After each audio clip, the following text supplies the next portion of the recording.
Olá pessoal, como vocês estão? Meu nome é Bruno Sankey, como eu disse a vocês uma vez, a cada 2 meses, eu estarei trazendo aqui no YouTube um vídeo da série explicando Ser e Tempo, parágrafo por parágrafo. Neste vídeo nós iremos estudar os parágrafos de número 76 e 77. Eu já peço a você que deixe seu like no vídeo, se inscreva no canal caso ainda não seja inscrito, ative o sininho a fim de receber novas notificações e considere tornar-se membro para assistir a vídeos exclusivos. Neste vídeo, nós vamos pensar um pouco da ciência histórica. Nós já vimos que o Dasein é a história. Dasein é a existência humana e história aqui significa narrativa, narratividade. O Dasein é narratividade. Nós somos a nossa história, nós somos a nossa narrativa. Nós vimos também que todas as coisas aparecem para nós no contexto de uma narrativa, ou no contexto de uma historiedade. O próprio mundo é essa historiedade, Então vamos pensar o seguinte. O que é o mundo? O mundo é uma trama articulada de significações. Essas significações todas têm uma história, Uma história e aparecem dentro de uma história. Então vamos pensar o seguinte: quando eu olho para a árvore, o que é a árvore? Primeiro, a noção do que é árvore já está na linguagem, e a linguagem é histórica. Então a própria noção do que significa árvore, o que permite olhar para uma árvore, identificar uma árvore, já é história. Eu também sei que a árvore é aquilo que me dá fruto. Por exemplo, eu posso usar a árvore para me alimentar. Isso também é histórico. É uma narrativa, a árvore se insere dentro de uma narrativa na qual ela cumpre um papel, em que ela está disposta para mim como aquilo do qual eu consigo extrair um fruto para me alimentar. Isso também tem história, tem uma significação. A árvore também pode ser aquilo que eu uso para me esconder da luz do sol quando está muito quente. Essa noção daquilo que está disposto para mim, para que eu possa fazer algum tipo de uso dele, é o que nós chamamos de utencialidade ou ente à mão. A árvore é um ente à mão ou um utensílio na medida em que ela se oferece para mim no campo do meu mundo, no meu campo de narrativas, de significações, como aquilo do qual eu posso de alguma maneira me dispor. Isso que é utensílio no Heidegger. O utensílio no Heidegger não é um instrumento artificial. O utensílio no Heidegger é tudo que aparece para mim, para que de alguma maneira eu possa me dispor disso. Se aproxima do conceito do Gibson, que é o conceito de affordance. Aquilo que se oferece a mim no meu campo de mundo, como aquilo que se dá a mim para que de alguma maneira eu me disponha daquilo. E aquilo só pode se dar a mim de alguma maneira dentro de um campo de significações. E esse campo de significações é a história. A árvore tem uma história, Se eu penso, por exemplo, que eu vou estudar a árvore de um ponto de vista biológico, eu posso pensar na história evolutiva da árvore. Se eu penso na árvore como aquilo que me oferece um fruto para que eu me alimente, eu posso pensar nesse caráter histórico da árvore que aparece para mim como aquilo que se serve aos humanos para que eles se alimentem, para que eles possam se nutrir, ter uma história nutritiva da árvore. Da mesma maneira, a árvore como aquilo que me protege do sol, E aí isso tudo aparece para mim dentro de um campo de significações, de narrativa. As coisas só podem ter uma história porque o Dasein tem história. E elas aparecem no mundo histórico do Dasein. As coisas só podem ter histórias porque elas aparecem na minha cosmovisão, na minha mundivivência. O que é cosmovisão? Weltanschauung. Cosmovisão não é simplesmente uma visão de mundo intelectual. Muitas pessoas confundem isso, Muitas pessoas acham que cosmovisão é uma espécie de visão de mundo que envolve certos pressupostos e crenças. Cosmovisão é muito mais do que isso. Cosmovisão é o seu mundo da vida, É o seu Lebenswelt, é sua mundivivência, como diria Abraham Kuyper. Então, cosmovisão é muito mais o mundo em que eu vivo, porque o mundo que eu vivo já é uma trama de significados. Eu não preciso de um sistema de crenças. A minha vivência é um sistema de crenças, na verdade é muito mais um sistema de significações, de vivências, de experiências. Então, a mundivivência é a cosmovisão. E a cosmovisão é uma narração, é uma historicidade. E eu sou a minha cosmovisão, eu sou o meu mundo de significados, eu sou a minha narrativa, eu sou narratividade. E é porque eu sou um ser de cosmovisão, de vivência, de narrativa, de significações, de linguagem, que eu posso fazer história. Que eu posso viver história, que eu posso experimentar história, que eu posso construir história e que eu posso também construir conhecimento histórico. Então, do fato de que nós somos seres de historicidade, seres que sempre constroem, vivem e se colocam em narrativas, que herdam narrativas, que eu posso fazer uma narrativa científica chamada historiografia. Eu posso fazer uma ciência de conhecimento histórico. E é essa questão, né, do conhecimento histórico possibilitado pelo fato de que o Dasein é história, que o Heidegger vai discutir aqui nos parágrafos que nós vamos estudar hoje. Então vamos iniciar, né, o nosso estudo do parágrafo de número 76. Iniciemos, portanto, o estudo do parágrafo de número 76, que se intitula A origem existencial do conhecimento histórico a partir da historicidade do Dasein. Aqui na tradução do Fausto Castilho está a origem existenciária, mas desde que eu comecei essa série de vídeos eu estou usando o existencial no lugar do que o Fausto Castilho usa existenciário. Né? Como eu disse, a Márcia usa existencial. Existencial é aquilo que diz respeito à existência humana no seu aspecto mais fundamental, no seu aspecto ontológico. Já existenciário tem mais a ver com a manifestação concreta da existência humana. Então aqui nós vamos discutir, né, a origem do conhecimento histórico, não na existência concreta do Dasein, numa existência fática, mas sim na existência ontológica, ou seja, nas estruturas fundamentais, né, do Dasein. Então, estruturas que não têm a ver com uma manifestação concreta e específica. E aí o Heidegger vai dizer que a historicidade do Dasein fundamenta a possibilidade de um conhecimento histórico. Então, vamos entender como isso é possível. O Heidegger diz assim, que o conhecimento histórico, como toda ciência, enquanto modo de ser do Dasein, é cada vez factualmente dependente da predominante visão do mundo. Não requer discussão. Isso aqui é muito legal. Primeiro, o Heidegger está dizendo que história é ciência. Muita gente acha que história não é ciência. Mas é. E o Heidegger está deixando bem claro aqui que história é ciência. Se é ciência, é um conhecimento baseado em evidências. Se é ciência, é um conhecimento que tem certa objetividade. Se é ciência, é um conhecimento que não é mero achismo. História não é achismo. História não é opinião subjetiva. História não é opinião do senso comum. História não é poesia. História não é literatura. Pode ter aspectos literários, poéticos na história? Pode. Mas história é ciência. Conhecimento científico. Pode parecer estranho isso num primeiro momento, mas nós vamos ver como que isso é possível. Porque no Heidegger, o fato de uma coisa ser conhecimento científico não exclui a subjetividade, embora o Heidegger não vá usar esses termos, né? Porque o que acontece? É muito comum a gente ouvir uma narrativa, né, uma história aí, de que objetividade e subjetividade se excluem. Para a fenomenologia não é assim. Objetividade se fundamenta na subjetividade. O Heidegger não vai usar esses termos, mas é importante a gente resgatar essa noção.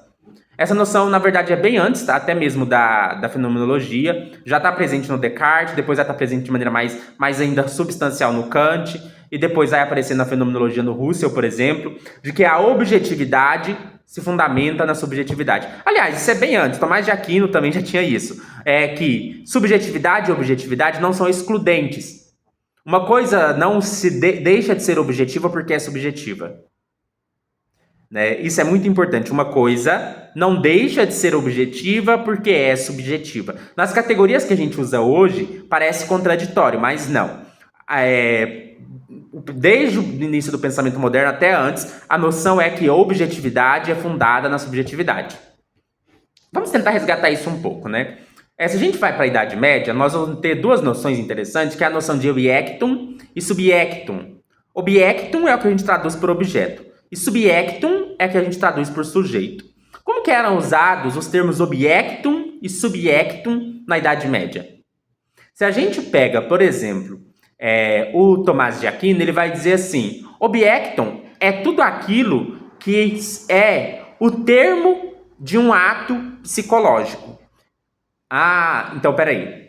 Objectum é tudo aquilo que é um termo de um ato psicológico. Ou seja, só existe objeto para o sujeito. Por exemplo, tem um giz aqui. Esse giz só pode ser chamado de objeto se ele for um giz que é para minha visão, para minha consciência, para minha percepção. Se esse giz estivesse aqui sem nenhum sujeito, ele não seria um objeto. Na verdade, nem faria sentido falar em giz, porque é a gente que dá esse significado para esse objeto aqui, né? Talvez, na realidade, sei lá o que é isso daqui, né? Seria um aglomerado de átomos. Até isso é um significado científico que a gente dá para esse objeto. Então, assim, algo só é objeto porque o sujeito, algum ato psicológico, algum ato subjetivo, constituir esse objeto? Isso é interessante, porque é isso que significa objeto, é aquilo que é objeto de algo. Objeto é sempre objeto de alguma coisa. Objeto, na melhor dizendo, é sempre objeto de uma consciência. Isso entra no conceito de intencionalidade, né?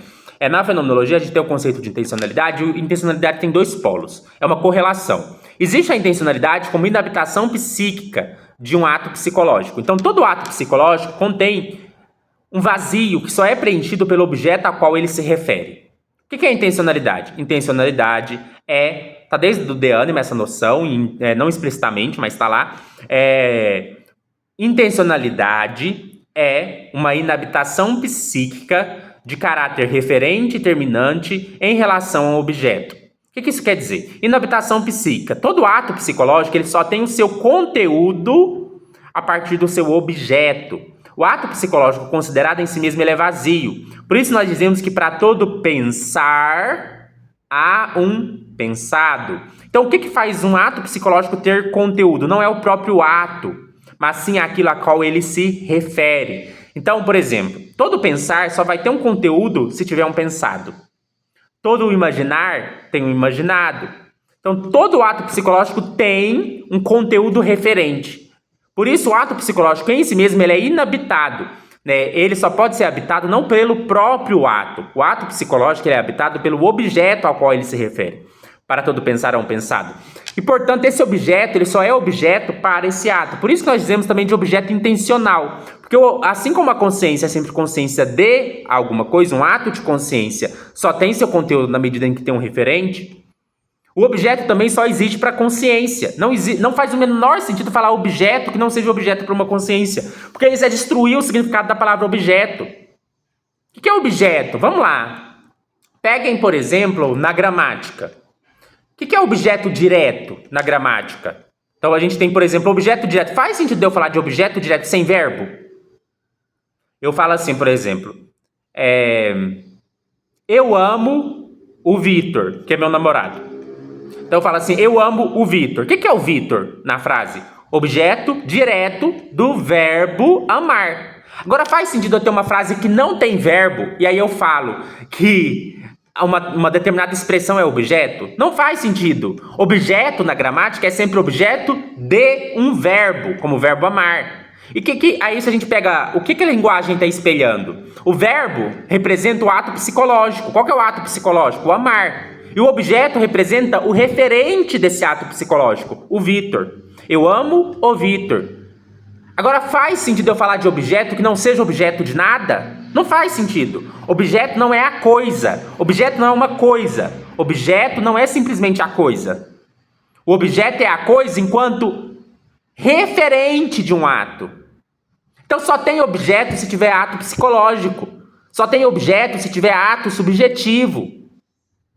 Objeto não existe sem consciência. Objeto não tem realidade sem consciência. Por isso Tomás de Aquino fala, eu chamo de objeto, eu chamo de objectum, aquilo que é o referente de uma potência da alma. Aquilo que é um referente, por exemplo, de um ato de abstração. E o Tomás de Aquino também vai falar do subjectum. O subjectum a gente usa sujeito no português, geralmente para se referir a pessoa, né? Mas se a gente pega o termo subjecto, ele é mais próximo da noção de subject no inglês. Então, por exemplo, né, quando eu falo subject, eu estou falando de uma disciplina que tem um certo assunto. Tanto é que às vezes a gente usa o termo subject matter, né, a matéria de uma disciplina. No Tomás de Aquino, a noção de subjectum vai aparecer assim também. Então, quando eu falo de um subjectum, também o sujeito é sempre o sujeito de uma ciência. Então, o que o Tomás de Aquino separa, né? Ele vai falar assim, tá assim, o objeto é sempre objeto de um ato psicológico. O sujeito é sempre sujeito de uma ciência. Isso é muito importante. O sujeito é sempre sujeito de uma ciência. E para haver ciência tem que haver objeto. Então, por exemplo, vamos dar o exemplo da árvore de novo. Vamos supor que eu quero estudar a árvore. Se a gente pega o Tomás de Aquino, o que é a árvore? Só tem árvore. No mundo tem árvore, claro, mas a árvore como um conceito, a árvore como um universal, só existe no intelecto. A essência de árvore como universal só existe no intelecto. Fundamentada na coisa? Sim, mas ela só existe no intelecto. E é um ato do intelecto, por exemplo, o ato de abstração, que cria o conceito universal de árvore. Então, para o Tomás de Aquino funciona mais ou menos assim. Eu tenho uma árvore lá no mundo, aí vai vir um ato de consciência. Qual que é esse ato? Um ato é um voltar-se para a árvore. Na verdade, antes, né, a gente vai ter o fantasma, que é uma imagem da árvore. Então, meus sentidos vão captar as informações sensoriais do mundo externo, onde está a árvore. Vai criar uma imagem, né? A minha sensibilidade cria uma imagem, que a gente chama de fantasma. E o meu intelecto se volta para essa imagem e abstrai dela o que é universal. Então, por exemplo, né, se eu tenho árvore, a árvore pode ser de vários frutos, várias cores. E aí eu tenho que separar, né, aquilo que é essencial na árvore. A árvore é um vegetal com caule. Então isso, saber que a árvore é um vegetal com caule, é algo que eu construo a partir de um processo de abstração. Então perceba que o conceito universal de árvore como um vegetal com caule é criado por uma abstração do intelecto. Então se eu vou fazer uma ciência da árvore, e eu vou pensar a árvore, não a árvore específica, mas a árvore universal, o gênero de árvore ou a espécie árvore, eu só consigo construir essa árvore como um objeto do pensamento. Então, é os atos psicológicos que criam os objetos. E são os objetos que são o subjectum, os sujeitos das ciências. Então, não tem ciência sem alma. Não tem ciência sem construção de objeto. Por isso, a ciência depende da subjetividade. Mas a ciência deixa de ser objetiva por causa disso? Não, pelo contrário, porque é a subjetividade que cria os objetos. E depois, quando a gente vai para a Idade Moderna, o que o Descartes vai fazer lá nas meditações? O que ele vai falar? Que a única coisa da qual a gente não pode duvidar é o nosso cogito, é a nossa própria consciência. E que todas as demais ciências são fundamentadas na verdade fundamental do cogito. Ou seja, é uma verdade subjetiva, o eu penso, que fundamenta todo o conhecimento. Percebe que é o subjetivo que fundamenta o objetivo? Não tem conhecimento sem cogito. Não tem conhecimento sem eu penso fundamental. Todo conhecimento se fundamenta no eu penso. Kant, todo conhecimento se fundamenta no eu penso. Kant tem o conceito, né, de apercepção transcendental, que é a autoconsciência do eu puro, que não vou entrar tanto em detalhe aqui, mas para o Kant, não tem ciência sem o eu penso. É o princípio mais subjetivo de todos, que é o princípio do eu penso puro, que fundamenta todo o conhecimento. O Kant vai dizer assim, que porque o eu penso fundamenta as categorias do entendimento e fundamenta toda a síntese e conceito universal. Sem o eu penso, não tem ciência. Sem as categorias da subjetividade, não tem ciência. São as categorias da mente humana, as categorias a priori, universal e necessárias, que fundamentam a possibilidade das leis da física, das leis da geometria, da aritmética. Não há ciência sem subjetividade para o Kant. É a subjetividade que fundamenta as leis da física. Por isso, objetividade não é excluída pela subjetividade. Pelo contrário, a objetividade se fundamenta na subjetividade. Se a gente vai para o Husserl, para a fenomenologia, a gente vai estudar as categorias fundamentais do espírito humano. E essas categorias fundamentais do espírito humano não são meramente subjetivas de cada indivíduo, nesse sentido. São subjetivas no sentido mais amplo, de subjetividade transcendental, de uma subjetividade que é comum a todos, de categorias do entendimento, de estruturas do espírito que são necessárias e universais. É porque a subjetividade tem categorias e estruturas necessárias e universais que ela pode fundamentar um conhecimento que é necessário e universal. A gente confunde subjetividade com subjetividade individual, com questões particulares, circunstanciais e contingentes. Mas não. O que a modernidade mostrou pra gente é que a subjetividade ela tem estruturas universais e necessárias que podem fundamentar o conhecimento humano. O conhecimento humano tem objetividade justamente porque ele é fundamentado na subjetividade. Por isso não faz sentido separar de um lado objetividade e subjetividade. Não! Objetividade se fundamenta na subjetividade. Uma ciência não deixa de ser objetiva porque fundamenta-se na subjetividade. Mas aí o Heidegger, muito inteligente, ele vai dizer assim: ficar falando de subjetividade e objetividade é meio misleading, é meio enganador. Porque o Dasein, ele é o seu mundo. O Dasein não é um sujeito encapsulado.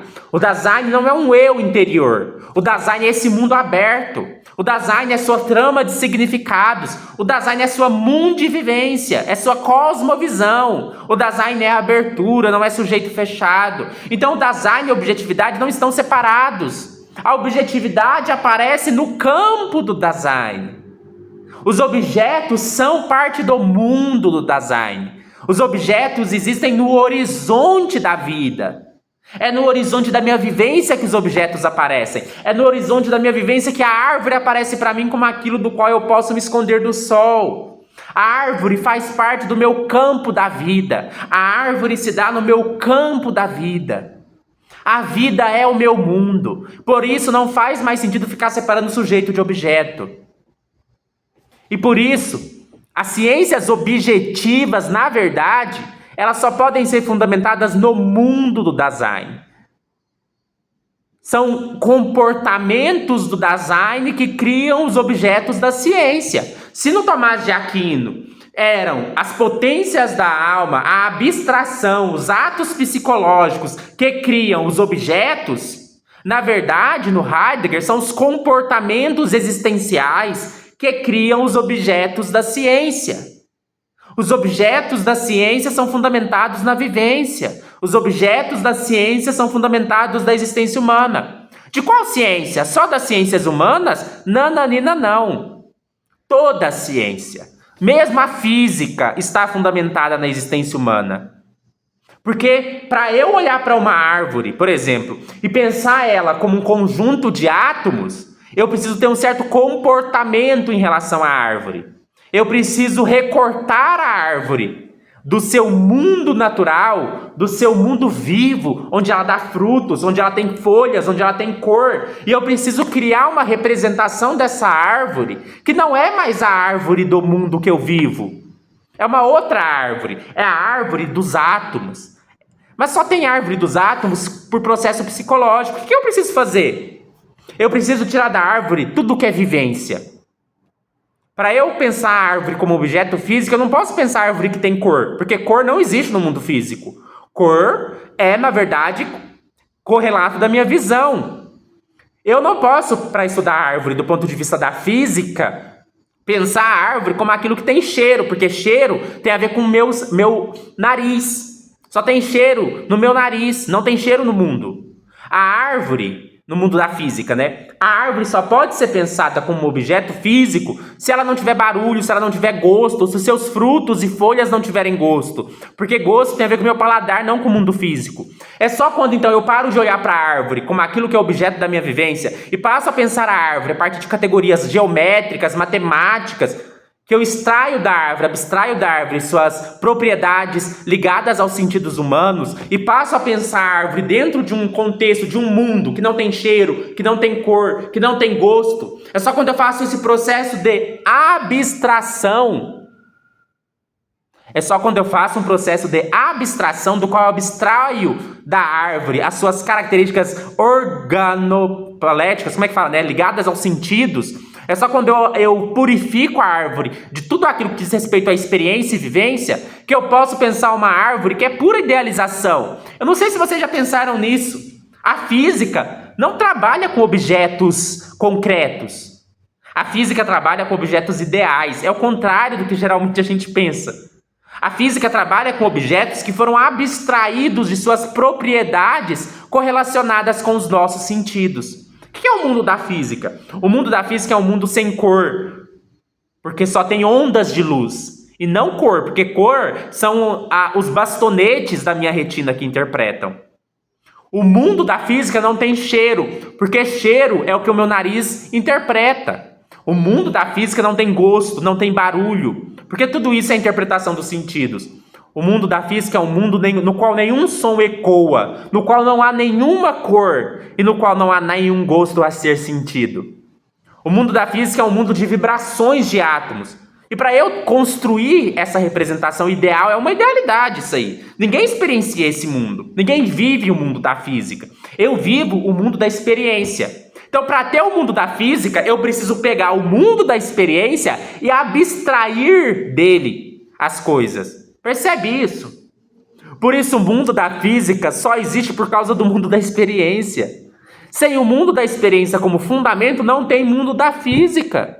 O mundo da física é criado por uma abstração do mundo da vida. O mundo da ciência, portanto, se fundamenta no mundo da vida. Só tem mundo da ciência porque você abstrai do mundo da vida.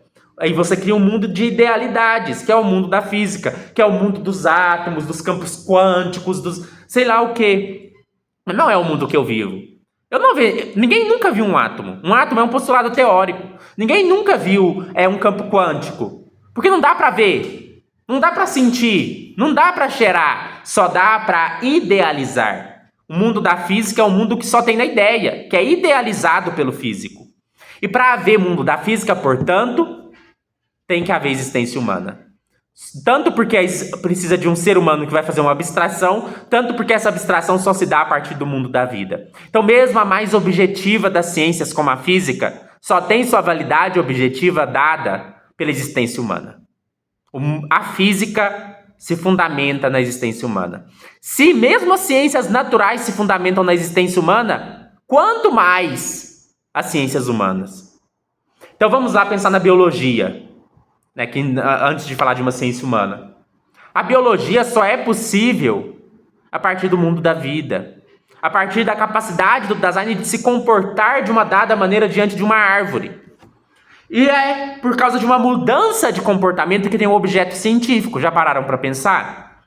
Se eu estou vivendo no meu mundo da vida, no meu campo de existência, eu encontro uma árvore, o que vai acontecer? Eu vou olhar para a árvore e vou pensar assim, uma fruta, vou comer. Olha, uma árvore de laranja. Ou, tá muito calor. Uma sombra, vão me aconchegar. Esse é o meu comportamento com a árvore. Nesse contexto, a árvore aparece para mim no seu significado natural. Naquilo que ela está no mundo, na trama de significados. Mas se eu quero estudar a árvore como um biólogo, eu preciso mudar o meu comportamento. Então eu vou chegar diante de uma árvore, esquece o mundo natural, esquece o sol que está queimando de quente, esquece a fome que eu estou na minha barriga. Eu recorto a árvore do seu mundo. Eu separo a árvore do seu campo natural de mostração. Todo comportamento científico envolve um recortar. É como se eu pegasse, sei lá, já viu será que se eu tivesse uma imagem, uma fotografia das várias coisas que estão ao redor de mim. E no meio dessa imagem tem uma árvore. Na fotografia, a árvore, lá na imagem, ela se relaciona com o céu, ela se relaciona com o sol, ela se relaciona com a terra, ela se relaciona com várias coisas ao redor dela. Mas se eu quero estudar cientificamente a árvore, é como se eu precisasse pegar uma tesoura e recortar só a árvore e separar ela da imagem. Então isso não é literal. Pode ser literal, às vezes a gente faz isso literalmente. A gente vai lá no mundo, pega um objeto, alguma coisa, na verdade pega uma coisa que está lá no mundo e leva para um laboratório e estuda. Mas não precisa ser assim. Eu posso recortar com o meu olhar teórico. Eu posso enquadrar. Eu vou estudar isso aqui, árvore. E aí, como biólogo, eu vou tirar a árvore desse seu mundo onde ela me esconde do sol, onde ela me dá fruta, onde ela me alimenta, e eu vou colocar ela no mundo da teoria. E aí sim eu vou pensar, árvore tem células, árvore tem uma história evolutiva, árvore é um tipo de vegetal que surgiu de determinada maneira, tem um tipo de célula específico. E aí eu vou fazer um estudo científico da árvore. Então, para eu criar a árvore como objeto biológico, eu preciso mudar o meu comportamento diante da árvore. É essa alteração de visão, é essa alteração de comportamento que cria o objeto científico árvore. Percebe que o objeto científico árvore só é criado pelo ser humano. Não existe árvore científica no mundo. A árvore como objeto científico é criado pela existência humana. Isso não faz a árvore perder a sua realidade. Isso não faz a árvore perder a sua objetividade. É o contrário. É justamente o fato de a árvore poder ser criada por um comportamento do Dasein que possibilita que ela tenha realidade. É o Dasein que dá realidade para as coisas. Nada tem realidade sem nós. Somos nós que conferimos realidade, porque as coisas só são o que são na medida em que aparece para nós numa dada compreensão. Algo como algo. Tudo aparece para nós como algo. A gente nunca vê só a coisa, a gente vê a coisa e o seu sentido. Eu não vejo algo vazio, sem sentido nenhum. Eu vejo algo como um giz. Eu vejo algo como uma árvore. Eu vejo algo como um anel. E esse como só é possível porque a gente doa sentido ao mundo. Não como uma coisa arbitrária. Nós só podemos dar sentido ao mundo dando o sentido que o próprio mundo requisita. Eu não posso pegar isso daqui e falar que é um abacaxi. Eu só posso falar que isso aqui é um anel. Mas isso aqui só é um anel porque eu dou esse significado para esse objeto. E esse objeto só é um anel na medida em que há seres que o significam assim. Sem nós, as coisas não têm sentido. Elas não são algo como algo. Porque esse como só é possível numa abertura de compreensão, num mundo de significado, numa narrativa, numa história. A árvore como objeto da biologia, ela é o quê? A árvore, como objeto da biologia, é um vegetal que passou por um processo de evolução. E o que é evolução? Evolução é história. Evolução é narrativa. A árvore só tem o significado de árvore dentro da narrativa da evolução. Na verdade, a evolução é a grande narrativa da biologia. A evolução é a grande narrativa da biologia. E os seres vivos, dentro da biologia, só têm o significado que eles têm dentro da narrativa da biologia. A árvore, os animais, as plantas, os vírus, as bactérias, os protozoários, todos eles só têm um significado dentro de uma narrativa evolutiva. Então, digamos assim, se na física a grande narrativa é aquela na qual o mundo é abstraído de todas as suas qualidades sensíveis, e a gente tem uma narrativa de um Big Bang que fez expandir o espaço-tempo e que espalhou átomos com elétrons girando em seus núcleos, da mesma maneira, existe uma grande narrativa de que lá, nos conservatos de Oparim surgiu, o primeiro ser autorreplicante que formou, então, todas as espécies de vida. Percebe que a árvore, todos os elementos da biologia só ganham sentido, só ganham significado dentro de uma história, a história da evolução. Fazer biologia é fazer história. Fazer física é fazer história. História do universo, história da vida. A ciência, toda ciência é história. Toda ciência é história. A física é a história do universo físico.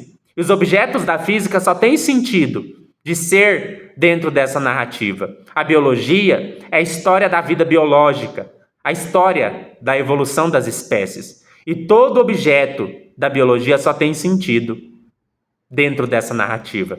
Por isso é uma loucura achar pessoas que falam que história não é ciência. Pelo contrário, a história é a ciência das ciências. É mais do que isso. Toda ciência é história. Se a história não for ciência, então nada é ciência. Porque toda ciência é história. Por isso Heidegger diz, o conhecimento histórico, como toda ciência, enquanto modo de ser do Dasein. O que a história é? O que a ciência é? Um modo de ser do ser humano. Não tem ciência sem existência humana. E depende, então, da predominante visão de mundo. Já falei, o que é visão de mundo no Heidegger? Visão de mundo não é só um sistema de pressupostos e crenças. Inclui, mas não é só isso. Visão de mundo é o seu campo de significados. Visão de mundo é a sua mundivivência.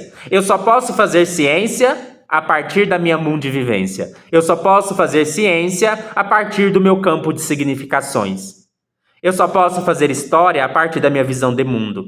Muitas pessoas acham isso estranho, Porque tem muita gente que pensa assim: não, história não é ciência, porque história depende da visão de mundo da pessoa, porque história depende demais das nossas perspectivas. O que o Heidegger está dizendo?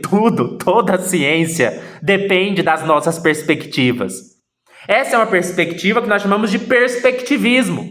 Não existe conhecimento que não seja perspectivado. Isso não é relativismo. Não quer dizer que não existam perspectivas mais justificadas do que outras. Mas o mundo é como um prisma, e fazer teoria é como olhar o prisma de diferentes perspectivas. Pense a árvore é um prisma. Eu posso olhar a árvore a partir da sua faceta no mundo natural. E aí, nesse caso, eu vou ver a árvore como aquilo que me esconde do sol, ou que alimenta-me, me dando nutrientes. Eu posso ver a árvore a partir da sua faceta física. E nesse caso, eu vou pensar a árvore como um composto de átomos. Eu posso ver a árvore a partir da sua perspectiva biológica. E nesse caso, eu vou ver a árvore como um vegetal que surgiu graças ao processo de evolução das espécies. Eu poderia ver, por exemplo, a árvore dentro de uma cadeia alimentar. Portanto, toda a ciência é olhar o mundo a partir de uma perspectiva, porque o mundo é como um prisma que aparece para nós em diferentes perspectivas. Portanto, não é possível ter qualquer conhecimento sem uma visão prévia, sem uma posição prévia, sem um interpretar prévio. Eu já preciso ter um mundo aberto, num dado contexto ou horizonte de significações para me engajar teoricamente com o mundo. Não há teoria sem pressupostos. Não há conhecimento sem pressupostos. Não existe conhecimento neutro. Mas isso não quer dizer que não exista conhecimento objetivado. Porque, na verdade, nós podemos fundamentar bem as nossas perspectivas. Nós podemos tentar fazer com que as nossas perspectivas sejam mais adequadas, mais corretas, mais coerentes, mais intelectualmente virtuosas. Por isso, o perspectivismo não é relativismo. E por isso dizer que nós sempre fazemos ciência a partir de uma perspectiva não é negar a objetividade da ciência. Até dizer que só podemos fazer ciência a partir da nossa subjetividade não é negar a objetividade, porque, como eu disse, toda objetividade é fundamentada numa subjetividade. Mas o Heidegger diria melhor, para a gente não usar o termo subjetividade, já que não existe um sujeito encapsulado interior, toda objetividade, todo conhecimento científico é fundamentado na existência humana. Não há ciência sem cosmovisão. Não há ciência sem perspectiva. Fazer ciência é fazer hermenêutica do mundo. E não existe interpretação sem pressuposto prévio. Fazer ciência é interpretar o mundo. Se eu faço ciência, por exemplo, a partir de uma perspectiva naturalista, na qual eu acredito que tudo que existe é o mundo natural, eu faço ciência, portanto, a partir de uma perspectiva. Não há ciência sem perspectiva. Não é a ciência que faz a gente descobrir que existe uniformidade na natureza. É o contrário. É porque eu pressuponho que há uniformidade na natureza que eu faço ciência. É porque eu pressuponho que há leis universais na natureza que eu descubro as leis da física. Na verdade, tudo isso é pressuposto. Eu pressuponho que existe uma realidade objetiva externa a mim. Eu pressuponho que existe regularidade na natureza. Eu pressuponho que existe uniformidade na natureza. Eu pressuponho. Ciência sem pressupostos não existe. A ciência não é capaz de descobrir nem de fundamentar que há leis universais na natureza. A ciência não é capaz de pressupor. Quer dizer, melhor dizendo, a ciência não é capaz de descobrir nem de fundamentar que existe regularidade na natureza. Eu sei que há regularidade na natureza porque eu pressuponho isso quando eu faço ciência. Não tem como provar usando a ciência que existe uniformidade na natureza. Eu nem sei se o mundo surgiu ontem. O mundo pode ter surgido ontem, todas as minhas memórias serem uma ilusão. Como é que eu sei que existem leis universais na natureza? Já viram o problema da indução do Hume? Tem como eu descobrir leis necessárias a partir de fatos contingentes? Como é que eu vou saber que o sol vai nascer amanhã só porque sempre nasceu? Como é que eu sei que a água sempre vai ferver a 100 graus Celsius só porque sempre ferveu? E se não ferver amanhã? Como é que eu sei que não vai ferver amanhã? Não tem como provar cientificamente que não irá ferver amanhã. Mas eu pressuponho regularidade na natureza. Não há ciência sem pressupostos. Por isso, muita gente fica falando assim, as ciências humanas não são muito objetivas, porque tem que se basear em pressupostos, porque tem que se basear em interpretações do sujeito. Isso não é exclusividade da ciência humana. Toda ciência é baseada em pressupostos. A física é uma ciência subjetiva, tanto quanto as ciências humanas. Né? Tanto quanto assim, não necessariamente no mesmo grau, mas no sentido de que ela compartilha isso. Então, uma coisa importante: toda ciência é subjetiva. E ao mesmo tempo é objetiva, porque a objetividade está fundamentada na subjetividade. Não precisa ter medo de achar que porque você descobriu que uma ciência é subjetiva, que ela perde a sua validade objetiva. Não. Validade objetiva é dada pela subjetividade, é dada pela cosmovisão, é dada pelos pressupostos. Isso que é fantástico. Então, quando você vê alguém criticando as ciências humanas, falando que elas não podem ser ciências, porque são baseadas em pressupostos subjetivos, em perspectivas, são sujeitas à subdeterminação. Isso é toda ciência, não é só ciência humana não, meu caro. Então, história é ciência, porque história é ciência, mesmo sendo baseada em interpretações subjetivas e particulares, mesmo que sejam particulares, nós temos uma determinada maneira de ver o mundo, uma parte do mundo, nós não vemos o mundo todo. O mesmo se aplica à física, à química, à biologia. Todas essas ciências são subjetivas. E ao mesmo tempo são objetivas. Porque não é porque é subjetivo que não tem critérios objetivos. Não é porque é subjetivo que não tem visões mais adequadas. Não é porque é perspectiva que não pode ser melhorada, que não pode ser aperfeiçoada, que não pode ser mais justificada, que não pode ser mais adequada. Eu posso ter uma visão mais adequada, mais apropriada do mundo biológico, mesmo que eu sempre interprete o mundo a partir de uma perspectiva. E na história é a mesma coisa. Eu posso fazer uma reconstrução dos fatos históricos de uma forma extremamente enviesada, distorcida, mas eu posso fazer uma reconstrução dos fatos históricos de forma mais adequada, mais fiel aos fatos, mais fiel aos documentos, mesmo que isso sempre vai envolver perspectiva. Isso sempre vai envolver pressuposto.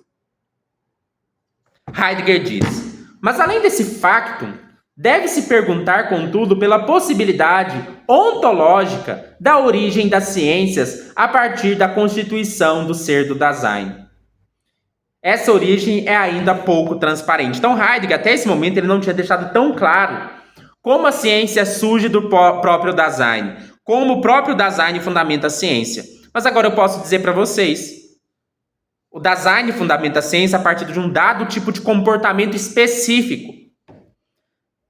Na lida cotidiana, nós temos um determinado comportamento com as coisas, em que as coisas aparecem para nós no seu aspecto utensiliar ou de oferecimento. Como eu disse, se eu estou andando na rua e eu vejo uma árvore, essa árvore aparece para mim como um dado significado disposicional. Ela está disposta para que eu, por exemplo, me esconda em sua sombra da luz do sol. Mas para que eu veja essa árvore de modo científico, eu preciso recortar, como eu disse para vocês, recortar ela do seu campo natural de mostração e ter um outro comportamento com ela, que é o comportamento do olhar científico, que é o comportamento que eu não estou preocupado se ela serve para me dar sombra ou não. Então é justamente essa mudança de comportamento que permite a ciência. A ciência se fundamenta num comportamento do Dasein. E esse comportamento é um comportamento que se fundamenta na historicidade, porque fazer ciência é fazer história. Toda ciência é história. Fazer biologia é fazer história. História da árvore. Como a árvore surgiu? Qual que é o seu processo evolutivo? Diz o Heidegger: se o ser do Dasein é histórico em seu princípio, fica então manifesto que toda, não é só a historiografia, é toda a ciência factual permanece presa a esse gestar-se. A palavra gestar aqui que tem em proximidade com a palavra Gestlichkeit, eu não sei falar muito bem alemão, mas a palavra gestar é muito próxima da palavra historiar. Então fazer ciência é historiar. Quando o biólogo está tentando traçar a origem evolutiva de uma árvore, ele está fazendo ciência. Quando o historiador está tentando pensar como que o Big Bang, como é a história de expansão do universo, isso é história. Fazer ciência é fazer história. Fazer ciência é fazer narrativa. A ciência é uma narrativa. Pensa a ciência naturalista. É uma narrativa.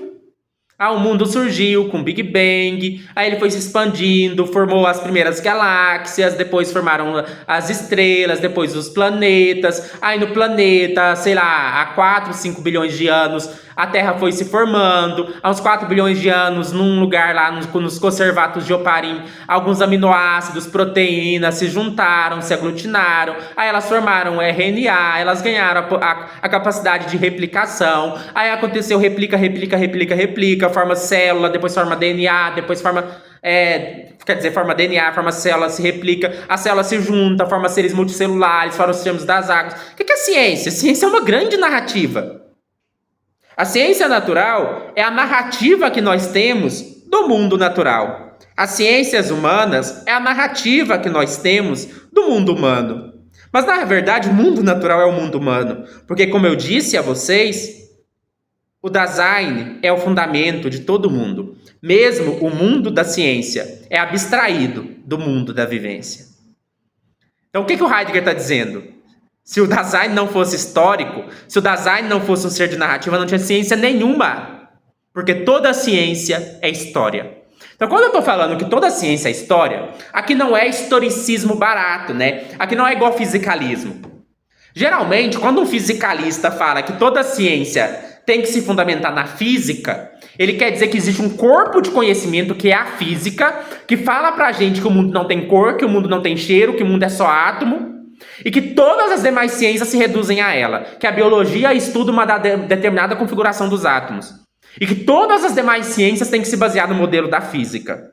Isso é o fisicalismo. Mas quando Heidegger fala que toda ciência é histórica, ele não está fazendo historicismo no sentido de fisicalismo. Ele não está dizendo que todas as ciências têm que ser reduzidas a uma ciência fundamental que é a historiografia. História aqui não é historiografia. História aqui é um modo de ser do Dasein. História aqui é um modo de ser de fazer narrativas. Toda ciência se fundamenta na nossa existência enquanto seres de história. Toda a ciência.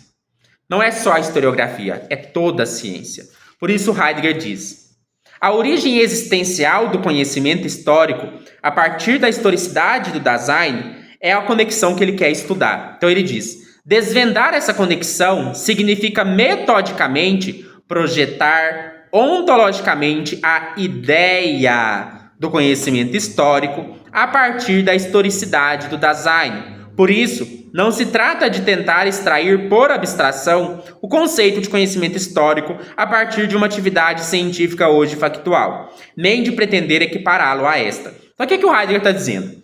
Eu estou aqui tentando pensar como que se fundamenta o conhecimento histórico. Mas eu não estou fazendo isso no sentido de fundamento epistemológico. Eu não estou indo lá ver o que o cientista historiador faz e estou tentando fazer uma abstração para tentar descobrir quais são as leis normativas, epistemológicas, sei lá, do conhecimento histórico. Não, eu estou querendo fazer uma análise existencial. Eu estou querendo pensar como a existência humana fundamenta a possibilidade de haver conhecimento histórico. Independente do que o historiador faz. O que o historiador faz é problema dele. Mas como que é possível que haja historiador? O que torna possível a existência de historiador? O que torna possível que haja um ser capaz de fazer história? Heidegger diz: a ideia existencial de conhecimento histórico não teria maior legitimidade pelo fato de o historiador vir a atestar a concordância com ela no seu procedimento factual. Então, o que o Heidegger está dizendo? Eu estou aqui tentando investigar como a existência humana é capaz de fundamentar o conhecimento histórico. E o que o historiador faz concretamente não é o que importa. Porque aqui é uma análise existencial, aqui é uma análise de fundamentos. Aqui não é uma análise descritiva. Eu não quero saber o que o historiador faz ou deixa de fazer. Eu quero saber qual que é a condição de possibilidade para que haja algo tal como conhecimento histórico. Diz o Heidegger: a ideia de conhecimento histórico como ciência significa que ela assumiu como própria a tarefa de abrir o ente histórico. Como eu disse, essa coisa de abrir é muito interessante. Um ente, ele só ganha o significado que ele tem a partir de uma dada abertura. Abertura de compreensão. E essa abertura de compreensão está relacionada a um comportamento do Dasein. Lembrando, comportamento aqui não é só no sentido behaviorista, de comportamento observável. Comportamento aqui é qualquer ação, no sentido bem amplo do Dasein. Né? Comportamento teórico, teorizar é um comportamento. Pensar é um comportamento. Refletir é um comportamento. Andar é um comportamento. Então eu preciso de um determinado comportamento diante de um objeto para que ele apareça para mim de uma dada maneira. Ou melhor, eu preciso de um dado comportamento diante de um ente para que ele se torne um tipo de objeto. Então, por exemplo, de novo a árvore. Eu posso ter um comportamento diante da árvore que recorta ela para que ela seja um objeto biológico. Eu posso ter um comportamento diante da árvore para que recorte ela para que ela seja um objeto físico. E eu posso ter um certo comportamento diante da árvore para que eu recorte ela, para que ela seja um objeto histórico. Eu posso pensar a árvore como a marca de uma história de um povo local, que, sei lá, deu um significado para aquela árvore, que representa a minha família, que não sei o quê. Aí o Heidegger, né, então vai falar que aqui, aquilo que é pré-cientificamente familiar ao Dasein, como aberto ser no mundo, é projetado no seu ser específico. Com esse projeto, delimita-se a região doente. Então, por exemplo, eu tenho um certo... A árvore aparece para mim como algo familiar, como algo que faz parte do meu mundo cotidiano. Mas para eu fazê-la dela um objeto historiográfico, um objeto biológico, um objeto da física, eu preciso delimitar ela, eu preciso recortar a sua região, eu preciso recortar ela para colocar ela dentro de uma certa ciência particular, de uma certa ciência específica. Essa ciência específica, o Heidegger vai chamar de ciência ôntica. Essa é a diferença de ontologia e de ôntico. Ontologia tem a ver com o estudo, a investigação sobre o ser fundamental, o fundamento de tudo. Ôntico tem a ver com entes específicos. Então, ontológico tem a ver com ser, ôntico tem a ver com ente. Nós vimos, né? Ser é aquilo que fundamenta os entes. E os entes são as coisas. O que é ser? Heidegger ainda não respondeu, porque a ideia de Ser e Tempo é um dia responder isso, mas ele terminou o livro sem responder. Então a gente não sabe o que é ser. A gente só sabe que ser está no fundamento de tudo. Tudo o quê? Todas as coisas. Todas as coisas são o quê? Todos os entes. O que é ente? Tudo aquilo que é. Para que haja entes, tem que haver um fundamento. Esse fundamento é o ser, só que a gente não sabe o que é o ser ainda. Mas, então, quando eu estiver discutindo uma investigação sobre o ser, do qual ainda não temos resposta, nós estamos falando de ontologia. Quando eu discuto as estruturas existenciais fundamentais do Dasein, isso é ontologia em certo sentido, embora seja ontologia de um ente específico, que é o Dasein. Mas quando eu falo de ente, eu estou falando da coisa que é. E as ciências são ônticas porque elas lidam com entes em suas manifestações concretas e específicas. A biologia lida com o ente biológico. A física com o ente físico, a história com o ente histórico. Por isso são ciências ônticas, pois lidam com regiões particulares dos entes. Enquanto a ontologia lida com o ser comum, com o ser fundamental de todos os entes, as ciências ônticas lidam com regiões particulares ou delimitadas de entes. Heidegger diz: ainda fazendo total abstração de que há ou não há disponibilidade de fontes que sejam suficientes para uma presciencização do passado por conhecimento histórico, é preciso, todavia, em geral, que o caminho para esse passado já esteja aberto para que haja retorno a ele por conhecimento histórico. O que acontece aqui? Qual que é a principal pergunta do Heidegger? A principal pergunta do Heidegger é como é possível conhecimento histórico. Uma pessoa desavisada de Ser e Tempo, se lesse essa pergunta aleatoriamente no texto, poderia pensar assim, né? O que é possível para haver conhecimento histórico? É possível que a gente tenha acesso às fontes, que a gente possa ter os documentos da época. Então, sei lá, eu chego para você e falo assim: você consegue fazer uma investigação histórica do que aconteceu no ano 5000 a.C. na África? Aí você vai falar: será que dá para fazer isso? Só vai dar se tiver documentação, né? Mas não é disso que o Heidegger está falando. Quando o Heidegger está falando o que torna possível fazer história, ele não está lidando, se existe documento, se não existe. Está pensando assim, qual que é a possibilidade existencial, qual que é a condição existencial para que seja possível o conhecimento histórico. Ou seja, que tipo de ser o ser humano tem que ser para que ele seja capaz de fazer história, independente de haver ou não documentação. nós precisamos, para sermos capazes de fazer história, de sermos seres de narrativa. Heidegger diz: mas, na medida em que o ser do Dasein é histórico, a saber, é aberto em seu ser docido, sobre o fundamento da temporalidade estático-horizontal, a tematização do passado tem, em geral, o caminho livre para ser efetuada na existência. Essa noção de ser docido do Heidegger é muito importante para a gente entender a noção de passado para o Heidegger, né? O tempo, nós já vimos em ser tempo, não é um tempo cronológico. Toda vez que a gente está pensando em história, é muito comum a gente ouvir que a história tem como objetivo reconstruir o passado. Mas o que é passado na analítica existencial? O que é passado a partir de uma compreensão estático-horizontal da temporalidade? Por que é estático-horizontal? Estático, né, vem de extase, que tem a ver com exteriorização. Então, primeiro a noção de estático, na noção de tempo, de êxtases, é de que o tempo não é uma coisa subjetiva, interna, interior, né? O tempo, na verdade, ele é uma exteriorização. Então, aquelas teorias do tempo, como do Bergson, por exemplo, ou do Agostinho, que pensavam o tempo do ponto de vista psicológico, o Heidegger não adota essas perspectivas. Por outro lado, o Heidegger também não adota a ideia do tempo como uma coisa do mundo externo, independente do ser humano. Porque, na verdade, o mundo é a existência, e a existência é a exterioridade. Então, se a existência é a exterioridade, e a temporalidade é a marca da existência, a temporalidade é, curiosamente, ao mesmo tempo exterioridade e existencialmente ligada ao ser humano. Então, assim, as duas teorias do tempo mais comuns, a gente chamaria de teoria A e teoria B, né? De acordo com as teorias A do tempo, geralmente o tempo é pensado como uma coisa do mundo externo, independente do sujeito. Já as chamadas teorias B do tempo, geralmente pensam o tempo como uma coisa do sujeito e não do mundo externo. O que o Heidegger está dizendo? Isso é tudo confusão, gente. Vamos parar para pensar o que é o tempo. O tempo é ao mesmo tempo ligado ao sujeito, à existência humana, e ao mesmo tempo é externo. Porque a existência humana é a exterioridade.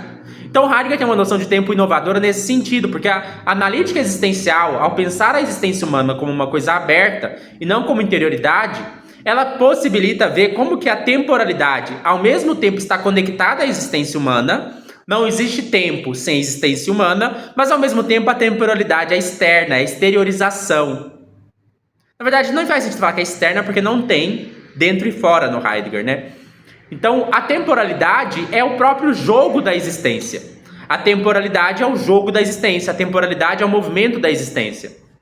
E o que é o passado? O passado é algo que ficou para trás e não existe mais? Não.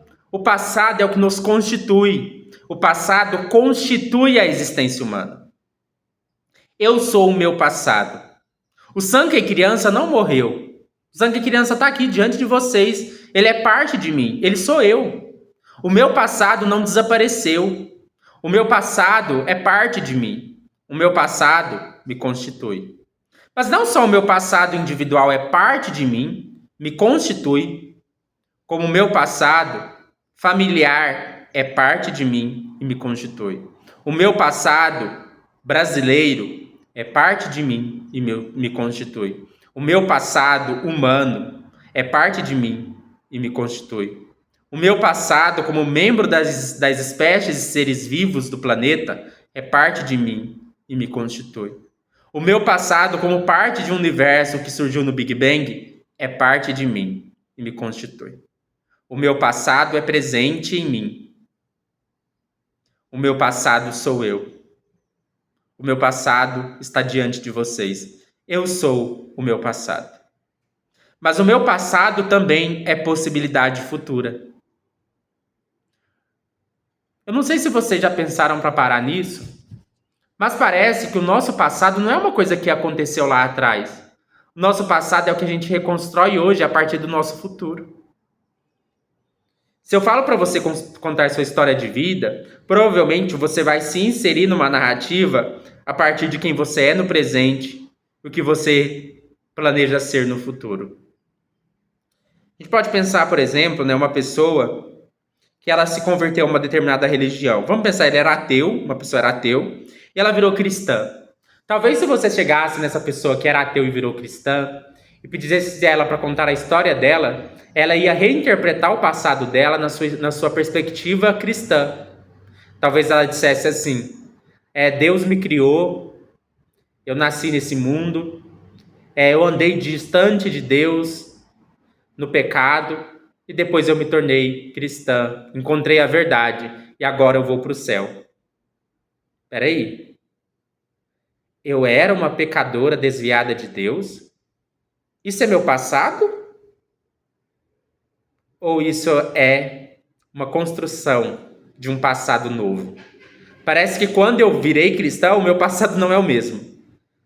Antes de ser cristão, quando eu era ateu, se alguém perguntasse a minha história, eu não ia dizer, eu estou andando longe de Deus.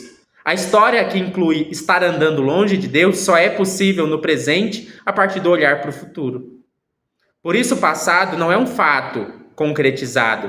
O passado é uma possibilidade. Lembra do Dasein como um leque?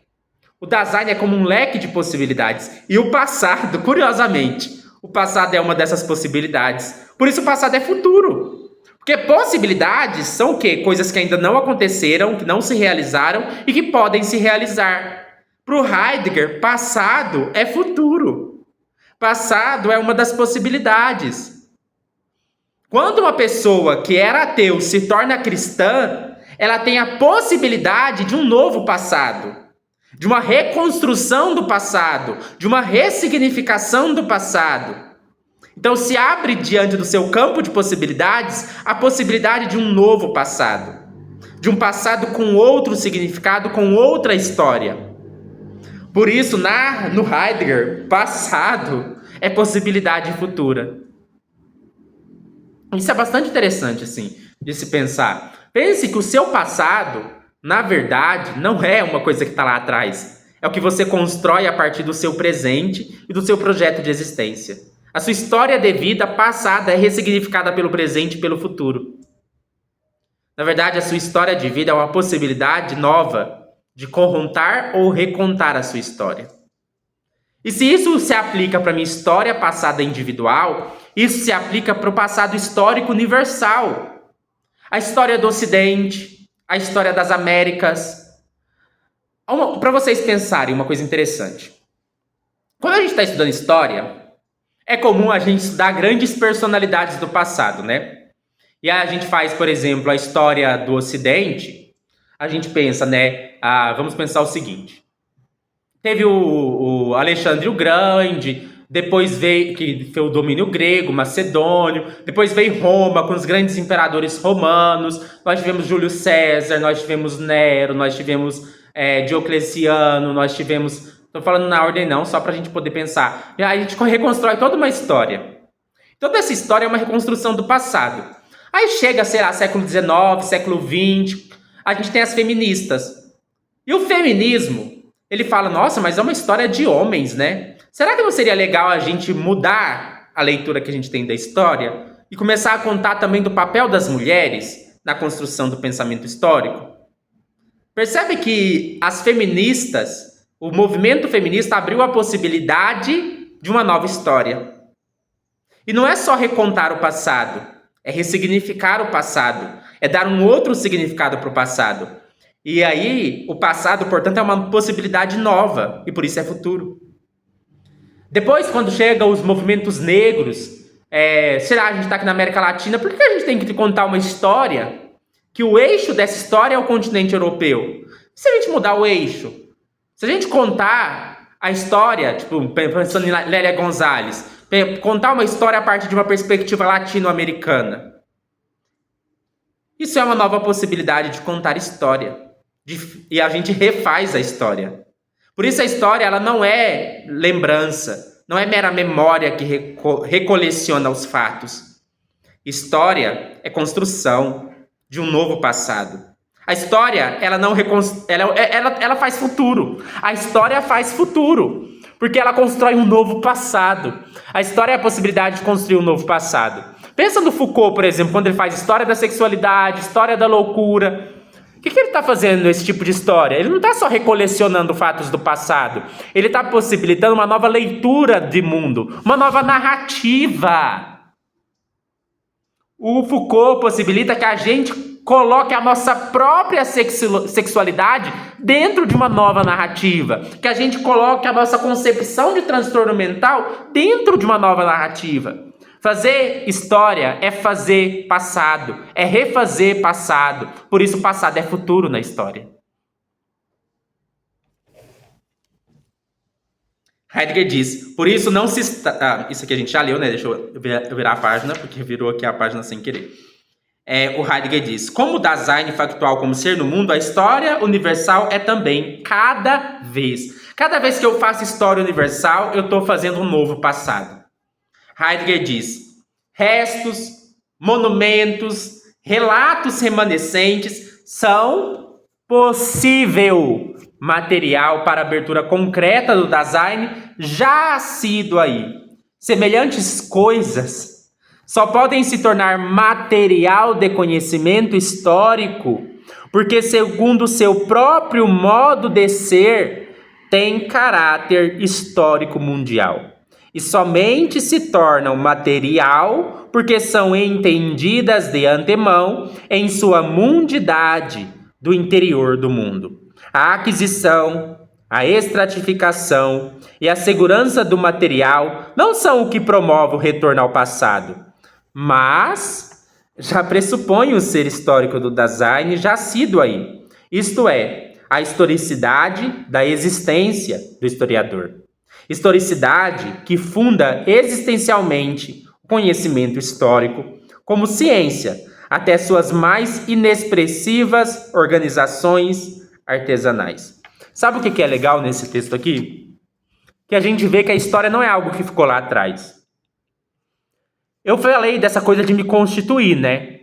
A minha infância me constitui, a história da minha família me constitui, por isso não ficou lá atrás. Eu sou a encarnação da minha história, eu sou a encarnação do meu passado. E para a gente ver a ilustração disso, quando a gente pensa nos artefatos históricos, a gente consegue ver essa coisa da encarnação. A historiografia ela anda de mão dada, por exemplo, com a arqueologia, com o achado de materiais. Pensa o que é entrar num museu. Cada objeto ali, ele não ficou no passado. Quando você entra no museu, você é como se entrasse numa máquina do tempo, né? Mas é como, na verdade, se aqueles objetos fossem a encarnação de uma história. Então, se eu entro no Museu do Índio e encontro artefatos indígenas, um vaso de cerâmica, aquele vaso de cerâmica é história. Mas é porque não é que ele ficou lá no passado. Na verdade, o passado é que ficou nele. O passado está encarnado nos artefatos históricos. O Dasein é a mesma coisa. O passado está encarnado em nós. Isso é muito interessante. E essas coisas que encarnam passados históricos só são possíveis dentro da trama de significados que é o mundo do Dasein. Um vaso de cerâmica só tem o significado que tem como um monumento histórico porque aparece assim no nosso campo de significações. E é isso que fundamenta a história. Heidegger diz, né, que o que fundamenta a história no sentido mais fundamental não é garantir a segurança do material estudado. Isso é importante. Claro, como eu disse, a história não deixa de ser objetiva porque é fundamentada na existência humana. Nós devemos ser objetivos como historiadores. Se alguém vai fazer historiografia, tem que ser fiel aos documentos, tem que se esforçar para fazer um retrato mais fiel possível dos acontecimentos. Mas o ponto que o Heidegger está colocando é que, embora tudo isso seja importante, o que é mais fundamental e o que possibilita o próprio conhecimento histórico é o fato de que a existência humana é histórica. Isso é bastante interessante, né? Depois, para discutir um pouco mais sobre isso, né, Heidegger vai introduzir o conceito de repetição, né? A repetição entende o Dasein sido aí na sua possibilidade própria de algo sido. Então, o que o Heidegger está dizendo aqui, né? Repetição é um conceito bem legal, porque fazer história é fazer repetição do passado. Só que repetição no Heidegger é sempre construtiva. Eu não sei se vocês já ouviram falar, tem um texto do Deleuze, chamado Diferença e Repetição. E nesse texto, o Deleuze fala que em toda repetição habita uma diferença. Que se uma coisa é uma repetição de outra, ela não é igual ao que está sendo repetido. Porque se fosse, ia ser a mesma coisa. Repetição sempre introduz uma nova diferença. Então toda vez que eu faço história, toda vez que eu reconto o passado, eu não estou só tirando fotografia do passado. Eu estou reconstruindo o passado. História é reconstrução. Por isso, história é uma construção de um novo passado. Por isso, o passado é sempre uma possibilidade nova a ser construída. Por isso, o passado é futuro. O Dasein tem a possibilidade futura de fazer novos passados quando ele faz história. E aí, todas as possibilidades de fazer história, né, são fundamentadas no Dasein. E a história envolve também, né, um conceito de destino comum. Então, Heidegger vai dizer assim: se o Dasein, só na existência, é propriamente de modo efetivamente real, então a sua factualidade é precisamente constituída no projetar-se resoluto em um poder ser escolhido. Mas nesse caso, o fatual-se do aí próprio é a possibilidade existencial em que se determinou factualmente o destino comum e história universal. Esse conceito é complicado, né? Porque depois o Heidegger, infelizmente, vai usar o conceito de destino comum num sentido um pouquinho ruim. Mas só para a gente pensar esse conceito de destino comum. Quando Heidegger estava discutindo a existência de um ponto de vista mais individual, ele fala, né, que nós podemos, né, reorientar a nossa história, a nossa trajetória, né, a partir de um projeto. E esse projeto tem um fim. Então, o meu projeto existencial, ele redireciona a minha trajetória. E minha trajetória é o quê? A minha história. Então, por exemplo, se eu, Sankey, tem como objetivo de vida um projeto existencial, pode ser uma coisa assim, simples, sei lá, o meu projeto existencial é me tornar professor. Eu vou redirecionar toda a minha trajetória de vida de acordo com esse projeto. E eu vou ter a minha história marcada por esse destino, por esse destinar-se. Destinar-se é me lançar para o futuro num dado projeto existencial. Se eu faço isso individualmente, quando eu penso na minha própria história de vida, eu posso também fazer isso coletivamente, quando eu penso na história de vida do meu povo, quando eu penso na história de vida da humanidade. Então vamos pensar o seguinte: teve a Revolução Francesa. O povo da França fez história naquele momento, com um dado destino, que era derrubar a monarquia absolutista e implantar uma nova forma de governo. Quando a gente estuda a Revolução Francesa e a gente tenta pensar a Revolução Francesa dentro de um quadro maior, de um projeto existencial, a gente está fazendo história a partir de um destino. Então, quando um marxista, por exemplo, quer pensar o papel da Revolução Francesa na história que leva ao comunismo, o que ele vai falar? Né? Quando você pega um historiador marxista, ele vai tentar interpretar como a Revolução Francesa foi uma revolução burguesa. Eu só posso falar que a Revolução Francesa foi uma revolução burguesa fazendo um estudo da Revolução Francesa a partir de certas categorias, por exemplo, do marxismo, né? Da ideia de burguesia, proletariado. Então eu sempre faço história a partir de um projeto existencial também. Quando o Foucault, por exemplo, faz história da sexualidade, quando ele faz história da loucura, ele também está fazendo história a partir de um projeto existencial que tem como objetivo desvelar os mecanismos de saber e poder. E esse desvelamento dos mecanismos de saber e poder se insere num dado projeto existencial de desmantelamento das estruturas de opressão, de reinserção dos saberes sujeitados na hierarquia dos saberes, de resgate dos saberes rejeitados, das minorias. Isso é fazer história dentro de um projeto existencial. E só é possível fazer história dentro de um projeto existencial. E nós também fazemos história na nossa vivência, quando a gente faz um projeto existencial comum. Foi assim, por exemplo, que, né, na Rússia, em 1917, os proletários da Rússia fizeram história, fazendo uma revolução dentro de um projeto existencial de criar o socialismo e depois o comunismo. Isso também se aplica ao que o povo alemão fez. O povo alemão, na década de 30, escolheu um destino comum, que foi o nacionalsocialismo. Isso foi horrível, isso foi errado, isso foi imoral, isso foi desastroso, foi a pior tragédia da história da humanidade. Então, quando Heidegger fala de destino, não necessariamente esse destino é positivo. Para o Heidegger foi, né? Porque o Heidegger depois apoiou o nacionalsocialismo. Infelizmente, né? E aí a gente tem que sempre ter esse cuidado, né? Um povo pode acabar fazendo história a partir de um projeto existencial que pode ser condenável, que pode ser ruim. Infelizmente é o caso do nacionalsocialismo. O nacionalsocialismo foi uma das piores tragédias da história humana. Mas eu também hoje só posso entender que o nacionalsocialismo foi uma grande tragédia da história humana porque eu reconto a história do nazismo a partir de um projeto existencial novo, que é um projeto existencial que respeita direitos humanos, que é um projeto existencial que é contra o racismo, que é um projeto existencial que trabalha para que algo como o nacionalsocialismo não se repita, um projeto existencial que é anti-imperialista, que é anti-genocídio.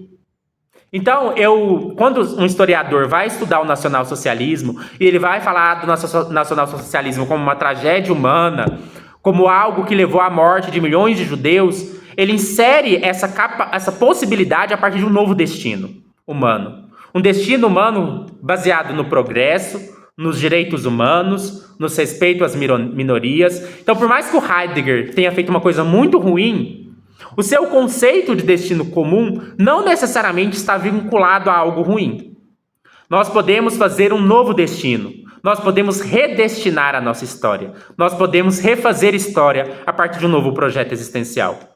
Se o nacionalsocialismo tivesse vencido, talvez os historiadores nacionais socialistas fizessem história contando a história do nacionalsocialismo como uma coisa positiva, como uma coisa que elevou o espírito alemão, sei lá. Mas hoje nós podemos fazer história a partir de uma outra perspectiva existencial, de um outro projeto de existência. Então o Heidegger errou feio aqui. Mas os seus conceitos não são descartáveis, porque nós podemos usar o próprio conceito de destino comum para subverter o que o próprio Heidegger fez. Nós podemos usar o conceito de destino comum para saber que a gente pode olhar para o nacionalsocialismo e dentro de um projeto existencial baseado no reforço aos direitos humanos, condenar o que aconteceu. É por isso que a história não é um simples recontar do passado, é um reconstruir. E aí é bem interessante, história envolve juízo de valor. História envolve perspectiva e tem que envolver, mas isso não tira a objetividade. Juízos de valor podem ser objetivos, podem ser mais apropriados ou justificáveis. Se alguém fizesse história, um nacionalsocialista, fizesse história elogiando o nacionalsocialismo, o que a gente ia falar? Que ele fez um juízo de valor, mas ele fez um juízo de valor injustificável, inapropriado, errado, inadequado. Por isso, juízos de valor também podem ser avaliados com base em critérios objetivos. Como eu disse, subjetividade, perspectiva não exclui objetividade. O fato de todo o nosso conhecimento ser perspectivado não significa que não possa haver conhecimentos mais apropriados ou menos apropriados, mais adequados ou menos adequados, mais justificados ou menos justificados. Então, se alguém chegasse aqui e falasse assim pra gente: eu posso fazer uma história onde eu retrato o nacionalsocialismo como algo positivo, porque tudo é questão de perspectiva, e basear isso no Heidegger, tal pessoa está falando bobagem. Basear isso nos conceitos do Heidegger, né? Porque o Heidegger provavelmente apoiaria que alguém fizesse isso. Porque, na verdade, o fato de a história ser perspectivada não significa que não existem perspectivas ou formas melhores, mais adequadas, mais justificadas, mais fiéis de fazer história. História é feita e deve ser feita com perspectiva e juízo de valor. Mas esses juízos de valor e perspectivas podem ser bem fundamentados. Por isso, que a gente escolha fazer história a partir de um projeto existencial mais bem justificado eticamente. Qual que é o projeto existencial mais bem justificado eticamente? Um projeto existencial que respeita direitos humanos, que respeita a vida humana, que respeita as liberdades fundamentais, que respeita os direitos de autodeterminação dos povos, que respeita a vida, que respeita as minorias.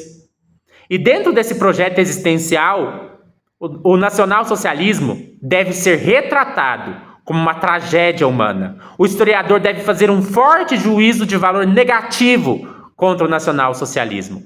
Theodor Adorno dizia assim, que nós devemos fazer de tudo para que nada semelhante ao nacionalsocialismo se repita. Então fazemos história até com o objetivo de garantir um bom futuro, de impedir que algo tão horrível aconteça de novo, de inserir a história na nossa existência.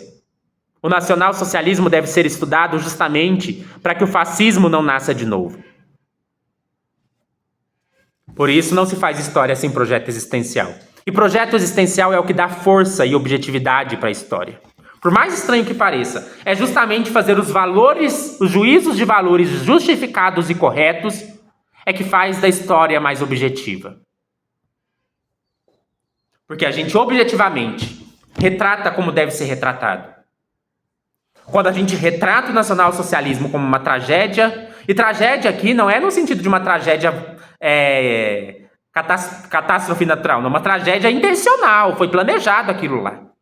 Quando a gente faz história e escolhe, por exemplo, retratar, em vez de falar de escravo, falar de escravização, de escravizados, como eu disse, né? O passado, ele se reabre em novas possibilidades.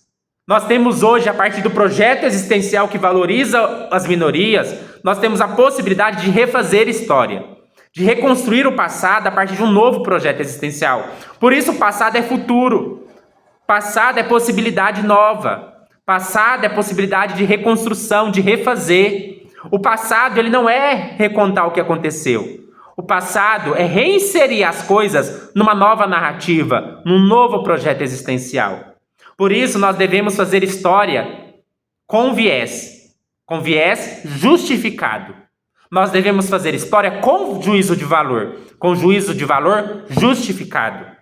A história ganha a sua objetividade justamente quando ela faz juízo de valor. Porque não existe neutralidade. Se alguém decide recontar a história da escravidão, do nacionalsocialismo sem fazer juízo de valor, essa pessoa não está sendo objetiva. Pelo contrário, quando ela se supõe neutra, o seu discurso justifica as atrocidades do passado. Porque quando eu estou diante de uma coisa que exige que eu faça um forte juízo negativo e eu não faço esse juízo negativo e tento permanecer neutro, na verdade eu deixei de fazer o que eu deveria fazer. Eu deixei de ser objetivo de verdade. Eu deixei de fazer o que a objetividade, a razão objetiva exige. Por isso a verdadeira história objetiva é feita com juízo de valor. Heidegger, né, vai falar aqui de duas concepções de história, que ele vai chamar de concepções ônticas de história, porque existiam, na época do Heidegger, né, duas perspectivas do que era o papel do historiador. Para algumas pessoas, o papel do historiador é a seriação dos acontecimentos irrepetíveis individuais. Para outras pessoas, a história é o recontar, é o identificar de leis gerais do processo histórico. Aqui foi um pouquinho mais simplificação, mas algumas pessoas relacionaram a primeira perspectiva ao que foi chamado de historicismo, ou escola historicista, e a segunda perspectiva de história foi relacionada à escola hegeliana. Isso é um pouco uma simplificação, porque, assim, a escola historicista que eu estou falando aqui é o pensamento que começou com Leopoldo von Hayek, eu acho que é isso mesmo, ou Hecken. Esqueci como é que fala o nome dele certinho. É o Leopoldo von Hecken. Eu acho que é alguma coisa assim. Essa perspectiva era a ideia de que a história é o recontar da série dos fatos, considerando que os fatos são irrepetíveis. Cada história é única. Então, por exemplo, né, a história de Napoleão é única. Isso não é uma coisa... Nunca existiu alguém que dominou, sei lá, a Europa daquele jeito, com aquele propósito, naquele contexto. Claro que isso é um espantalho, porque não é bem assim que é a perspectiva do Leopoldo. Mas a ideia era que alguns pensavam que a história, que seria a escola historicista do Leopoldo von Hayek, ou Hayken, não lembro o nome dele exatamente, seria simplesmente apresentar o que aconteceu. Já a perspectiva hegeliana não é apresentar o que aconteceu, é identificar padrões, é identificar leis que se repetem. Então, se a gente pega até uma frase do Marx, né? A história se repete, né? A história se repete primeiro como... Eu esqueci, né? Não sei se é como farsa, depois como tragédia, ou eu não lembro, né? Mas é identificar leis de coisas que se repetem. Essa ideia de identificar leis gerais na história se aproximaria, né, de outras ciências que buscam encontrar leis gerais, né? Assim como a física encontra leis gerais que governam a física, o historiador deveria encontrar leis gerais no processo histórico. Outras pessoas acham que a história é sempre uma coisa única e não uma busca de leis gerais. Qual que é a opinião do Heidegger? O Heidegger fala, não importa qual das duas perspectivas estão certas, as duas perspectivas só são possíveis se nós somos seres de narrativa. Então, independente da perspectiva de história que você adota, Não tem história sem existência humana. É só isso que o Heidegger quer fundamentar. Por isso o Heidegger disse que ele não está fazendo uma coisa ôntica aqui, ele não está pensando a disciplina história no seu aspecto concreto, o que o historiador tem que fazer, qual é a metodologia que ele tem que adotar. Não é isso que o Heidegger está discutindo. Ele está só dizendo assim, independente da metodologia que o historiador adota, se ele adota uma metodologia mais objetivista, ou uma metodologia mais subjetivista, ou a metodologia, sei lá, do Foucault, ou marxista, não importa a metodologia que ele adota, ou uma metodologia, sei lá, né, tem tantas metodologias, não importa a metodologia que ele vai adotar, ele só é capaz de fazer história, porque o ser humano, na sua existência, é um ser de história. Por isso que ele também vai falar do Nietzsche, né? Porque o Nietzsche, ele também foi falar, né, no seu texto sobre considerações extemporâneas, ele também vai falar de 3 formas de fazer história, né? Então ele vai falar da história monumental, que é quando a gente faz história pensando em grandes figuras. Então, quando eu faço história pensando, a grande figura do Alexandre o Grande, grandes monumentos da história, é uma forma monumental de fazer história. Existe a forma de história antiquária. O que é o antiquário, né? É você fazer história pensando nas tradições de um povo, nas tradições de uma cultura. E também tem a forma crítica de fazer história, que é fazendo juízo de valor, que é fazendo uma avaliação crítica. Essas 3 formas de fazer história só são possíveis, né, baseadas na historicidade do Dasein. Então, a possibilidade de pensar grandes figuras da história humana, que são as possibilidades monumentais, só são possíveis porque a gente tem um certo projeto existencial que destaca certas figuras como grandes figuras. Se eu sou feminista, por exemplo, né, eu posso fazer uma história monumental destacando grandes mulheres do passado. Da mesma maneira, a questão do conhecimento antiquário ou de antiquário, que é fazer história pensando nas tradições de um povo, nas tradições de uma comunidade. Isso também pode ser feito, sei lá, se eu sou um antirracista e valorizo a história dos negros, a história afro-brasileira, eu posso fazer uma história focando em resgatar as tradições afro-brasileiras. Então, por isso a possibilidade até de combinar os dois, de ter um conhecimento histórico monumental de antiquário. Eu posso fazer uma história afro-brasileira para resgatar as tradições afro-brasileiras a partir, né, também de resgate de figuras monumentais. Isso só é possível a partir da existência humana. É a existência humana que dá valor a certas figuras, a certas tradições, a certos projetos existenciais, como o projeto feminista, o projeto antirracista, que possibilita fazer histórias monumentais e antiquárias de certas tradições e figuras. Heidegger também vai apresentar o conceito de despresenciação do hoje. E ele vai falar, né, aqui, essa ideia de despresenciação do hoje, né? A gente tem a mania de dar muito valor ao presente, né? O Heidegger critica bastante esse foco exagerado no presente, porque, como eu disse, né? Por exemplo, quando eu penso em mim, eu não sou só o meu presente.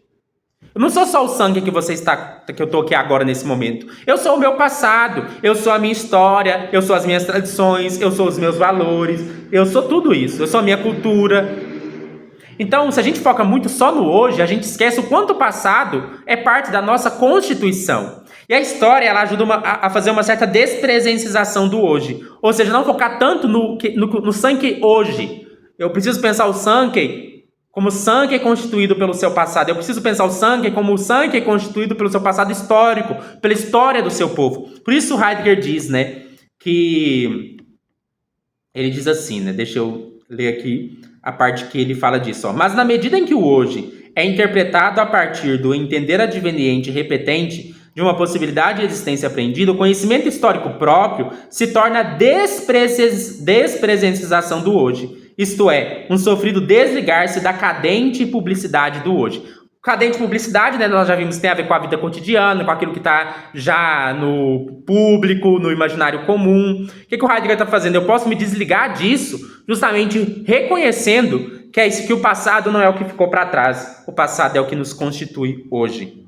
Por isso, né, o presente, na verdade, ele é o presente, na verdade, é uma encarnação do passado. O Sankey hoje não é o Sankey só de hoje.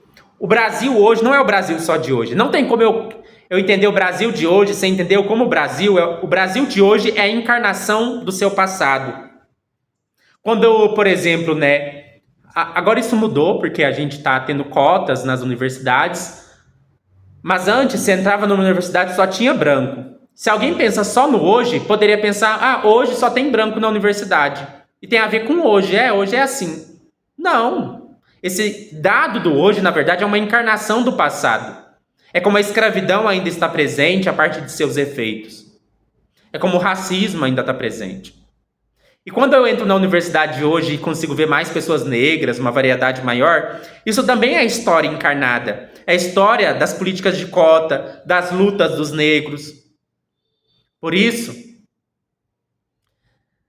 entender o que é conhecimento histórico de uma perspectiva existencial é muito interessante, porque leva a uma despresenciação do hoje. O hoje deixa de ser um mero presente e se torna uma encarnação do passado. Não só do passado, mas também do futuro.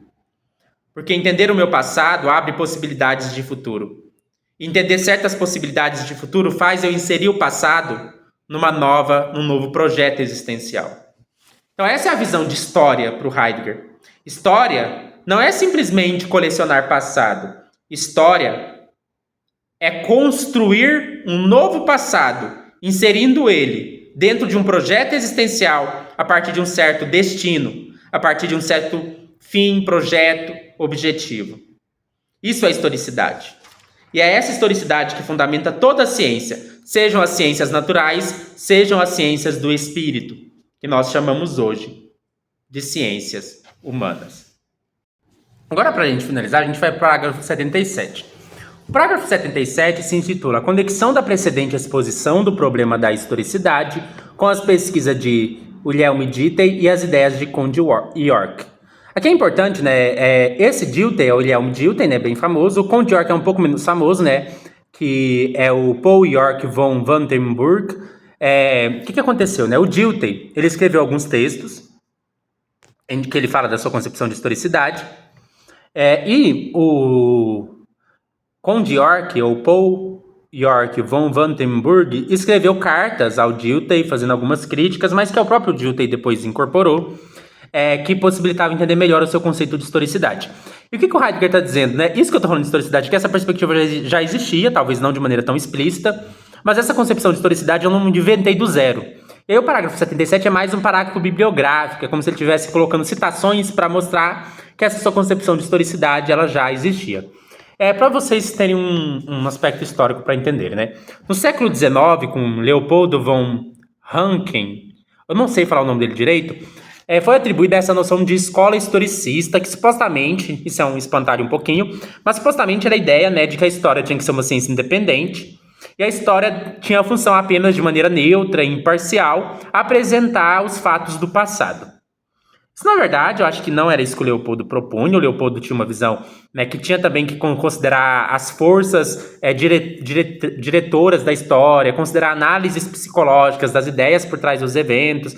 Essa visão do Leopoldo é um pouquinho espantalho, mas essa é uma noção de história que a gente encontra em alguns lugares, talvez não de maneira tão sistemática, que é a ideia de que a função do historiador é simplesmente retratar o que aconteceu de maneira imparcial e neutra, sem fazer juízo de valor, sem tirar implicações disso, é mais ou menos construir um retrato do passado. O Dilthey, evidentemente, ele vai criticar essa noção de história, e ele vai falar que a história, né, tem sempre que ser inserida na vida, na existência, né? O Dilthey tem um conceito de vida. Vida é a vivência, né? É a consciência, a experiência, né? A vida humana, ela se concretiza de diferentes formas, ela se objetiva, seja na cultura, seja na religião, seja na arte. E fazer história sem inserir a história na vida, na existência, não faz sentido. O Conde York vai concordar, vai fazer algumas críticas, mas ele vai também pontuar, o Conde York, a ideia de destino também, né? A história também se faz a partir de uma destinação, de um projeto existencial que tem um certo fim, né? Como a gente já discutiu, que são as ideias que o Heidegger recupera. Então essas ideias já estavam de alguma maneira assim presentes. No Dilthey também tem as ideias de cosmovisão, de mundo de vivência, né? Então sempre que a gente faz ciência, a gente faz a partir de uma dada mundo de vivência, de uma visão de mundo, que é um aspecto bastante importante. E aí o Heidegger mostrar que toda essa concepção de historicidade que ele propõe já estava presente, por exemplo, no Dilthey. Então ele fala assim que o trabalho de pesquisa de Dilthey pode ser esquematizado e dividido em 3 domínios. Quais são esses 3 domínios? O primeiro é o estudo sobre a teoria das ciências do espírito e sua delimitação diante das ciências da natureza. Então o Dilthey ele fazia uma distinção entre as ciências naturais e as ciências humanas. As ciências humanas eram chamadas de ciências do espírito. Né? O que é a diferença? Né? As ciências naturais geralmente vão lidar com entes do mundo natural, como as plantas, a biologia, a química, a física. Já as ciências humanas ou ciências do espírito são aquelas ciências que têm como ponto de tematização a própria existência e experiência humana, como a história, a geografia, a psicologia. São ciências cujo objeto de tematização é o próprio ser humano. Segundo lugar, o Dilthey vai falar sobre pesquisa sobre a história das ciências do homem, da sociedade e do Estado. Então, o historiador, a historiografia, ela lida com as ciências do homem, da sociedade e do Estado. E terceiro, esforços para conceber uma psicologia na qual se deveria exibir o fato humano total. Aqui, psicologia, de modo mais amplo, é o que a gente chamaria no Dilthey de filosofia da vida, ou filosofia da vivência. Então, quando o Dilthey está falando de psicologia, ele não está falando de psicologia científica empírica, mas ele está falando do estudo da vida, das vivências, das experiências. E toda a ciência do espírito, ela precisa pensar isso no interior das vivências humanas. Essa concepção de que quando a gente faz história, a gente tem que inserir a história no contexto da existência humana, é uma distinção entre o que a gente chama de historiografia e historialidade. Historiografia é só quando eu faço uma grafia da história, eu reconstruo os fatos da história, eu reconstruo a documentação. E historial, é quando eu insiro isso no contexto da existência humana. Quando a gente pega, por exemplo, as pesquisas sobre Jesus histórico, e a gente lê o John Mayer, por exemplo, ele vai falar assim que alguns autores distinguem entre Jesus real, Jesus histórico, Jesus historial e Jesus teológico. 4 Jesus. O que eles queriam dizer? Jesus real é o Jesus que existiu concretamente na Palestina, que a gente nunca viu ele, não tem como saber exatamente como ele era, ele tinha pensamentos privados que a gente não tem acesso. Então, o Jesus real, ele nunca é acessado diretamente. Nós temos o Jesus histórico, que é o Jesus que, usando certos critérios e documentos, a gente consegue reconstruir. Então, o Jesus histórico é sempre um modelo de reconstrução. Nós temos o Jesus historial, que é pensar, inserir a história de Jesus nas suas implicações para a nossa existência humana. Então, pensar Jesus, era uma pessoa que acolhia os pobres. E como a gente insere a história de alguém assim no contexto da existência humana? E tem o Jesus teológico, que é o Jesus da religião, que é o Cristo da fé. Então, essa diferença entre historial e historiográfico é uma diferença, assim, não muito rígida. Porque, na verdade, os dois andam juntos.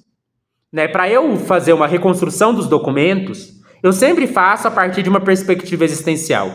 Então, por exemplo, quando uma feminista vai reconstruir a história das mulheres, só dela selecionar que ela vai estudar mais as mulheres, focar em documentos sobre mulheres, ela já está selecionando as fontes historiográficas a partir de um projeto historial, ou seja, um projeto existencial.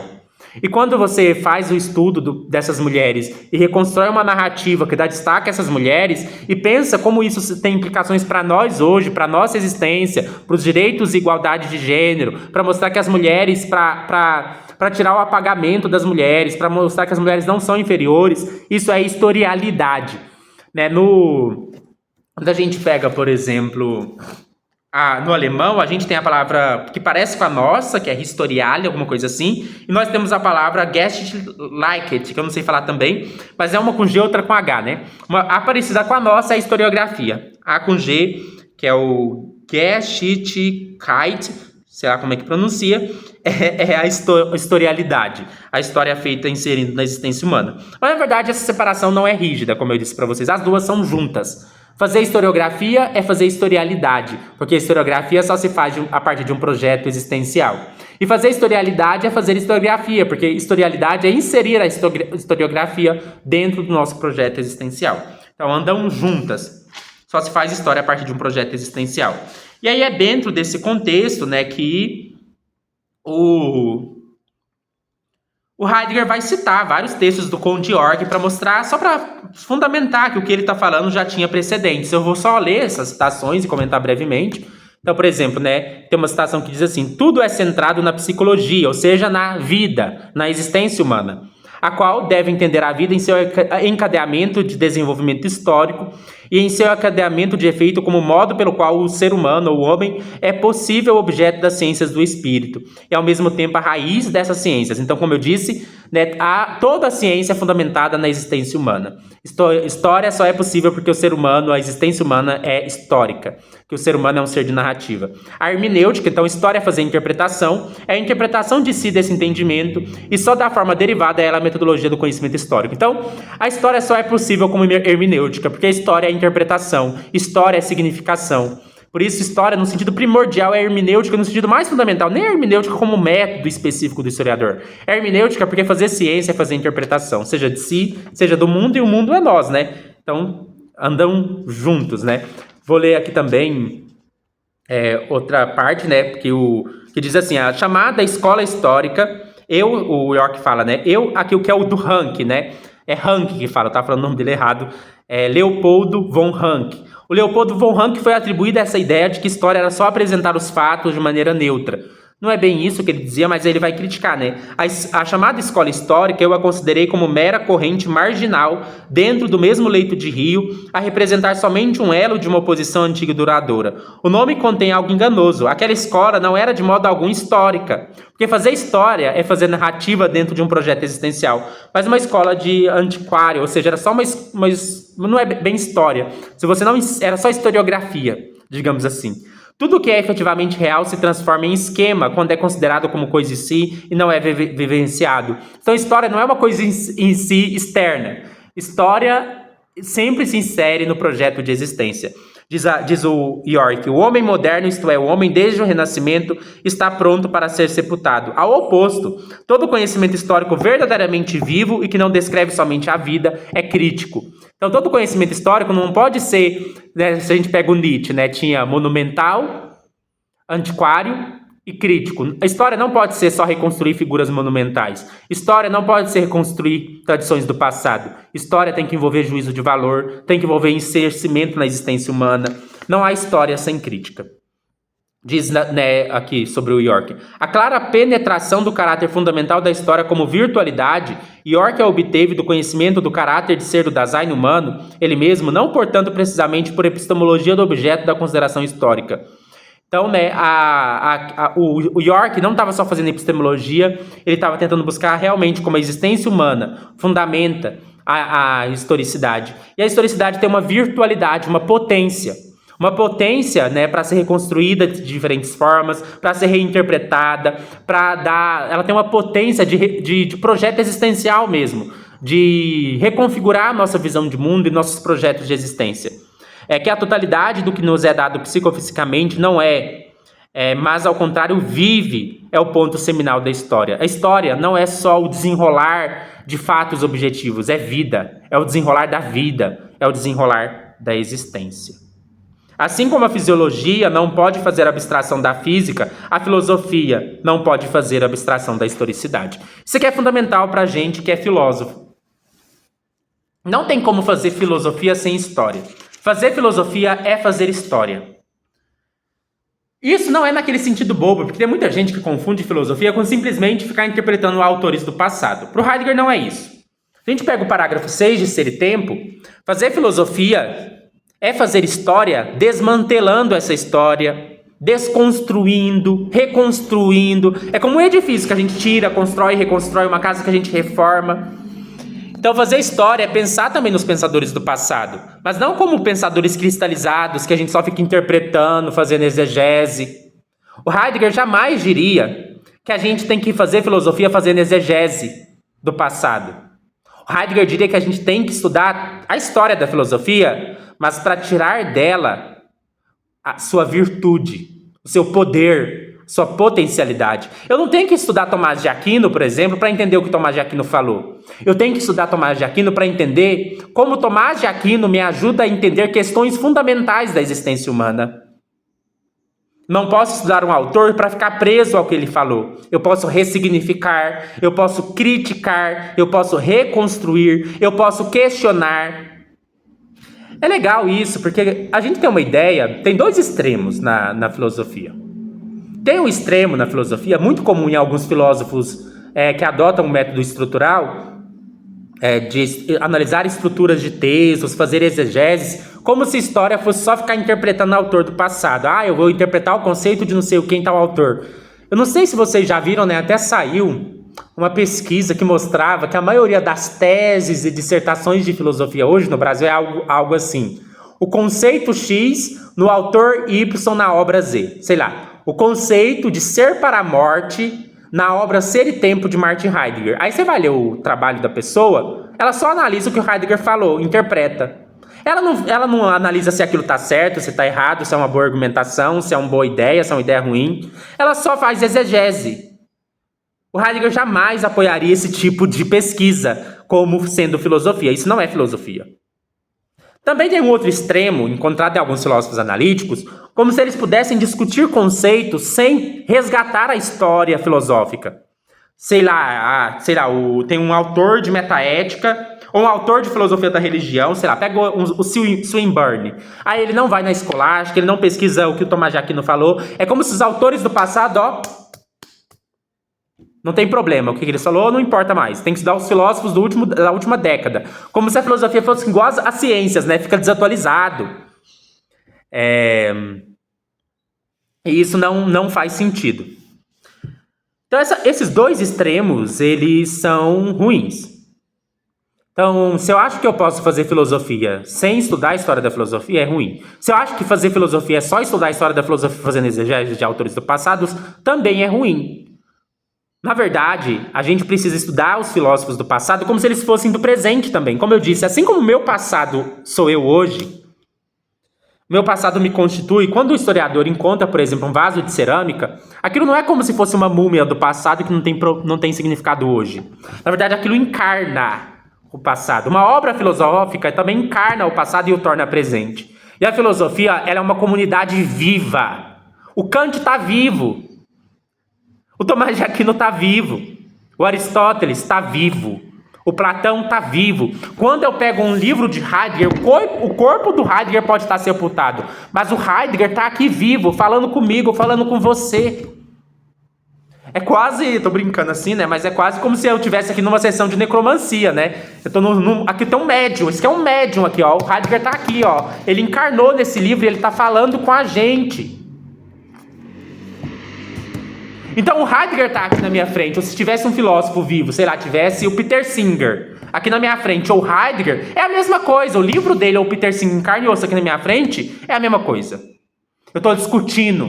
Eu tenho que pensar, então, a comunidade filosófica como estando toda viva. E se o Peter Singer, vou ser bem sério, se o Peter Singer estivesse aqui na minha frente e a gente fosse debater filosofia, eu ia ficar só interpretando o que o Peter Singer fala, sem questionar, sem criticar, sem levantar dúvidas, sem levantar problemas? Claro que não. Se eu estou numa reunião de filósofos, o que eu vou fazer? Eu vou conversar com aquele filósofo, vou tentar ouvir a teoria dele, mas eu vou apresentar críticas, vou tentar fazer um diálogo crítico. Então, se eu tenho uma biblioteca de filósofos, cada livro de filósofo eu tenho que pensar que é como se o filósofo estivesse na minha frente. Uma biblioteca é uma reunião de filósofos. Uma biblioteca de filosofia é uma reunião de filósofos. Então, qual é a maneira que um fenomenólogo estuda a história da filosofia? Como se isso aqui fosse o Heidegger vivo na minha frente. E eu vou ler isso daqui como Heidegger falando comigo e analisando o que ele diz. É por isso que ao longo do vídeo eu não estou nem aí se o Heidegger defendeu o nacionalsocialismo. Eu vou sim apresentar os conceitos do Heidegger para pensar questões que eu acho importantes, antirracismo. Heidegger provavelmente não acharia legal pegar os conceitos dele para ser a favor do antirracismo, por exemplo. Porque o Heidegger apoiou o nacionalsocialismo. Mas eu não estou nem aí se o Heidegger vai achar isso legal ou não. Porque eu não estou só fazendo exegese. Nem posso fazer. Isso é contra o espírito da própria fenomenologia. Mas também é contra o espírito da fenomenologia achar que os filósofos do passado estão mortos.